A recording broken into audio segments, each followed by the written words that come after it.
ജില്ലയിലെ ആദ്യത്തെ post office passport സേവാകേന്ദ്രം കൽപ്പറ്റയിൽ പ്രവർത്തനം തുടങ്ങി.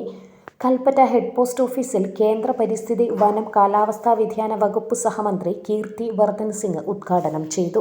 പാസ്പോർട്ട് സേവനങ്ങൾ ഡിജിറ്റൽ ഇന്ത്യയ്ക്ക് കീഴിലെ പരിവർത്തനത്തിന്റെ മാതൃകയാണെന്ന് കേന്ദ്രമന്ത്രി ചൂണ്ടിക്കാട്ടി. രാജ്യത്ത് 491 പോസ്റ്റ് ഓഫീസ് പാസ്പോർട്ട് സേവാകേന്ദ്രങ്ങൾ ആരംഭിക്കുകയാണ് ലക്ഷ്യമെന്ന് മന്ത്രി പറഞ്ഞു. കൽപ്പറ്റയിൽ നടന്ന പരിപാടിയിൽ കേന്ദ്ര ന്യൂനപക്ഷകാര്യ, ഫിഷറീസ്, മൃഗസംരക്ഷണ, ക്ഷീരവികസന സഹമന്ത്രി ജോർജ് കുര്യൻ വിശിഷ്ടാതിഥിയായി. എംഎൽഎമാരായ T Siddique, IC Balakrishnan, P K Basheer, Kalpetta നഗരസഭാ chairman T J Isaac, sub collector Misal Sagar Bharat, chief passport officer K J Srinivasa, chief post master J T Venkateswarlu, regional passport officer K Arun Mohan, office senior superintendent V Sharada, Kalpetta നഗരസഭാ കൗൺസിലർ സി ഷെരീഫ എന്നിവർ പങ്കെടുത്തു.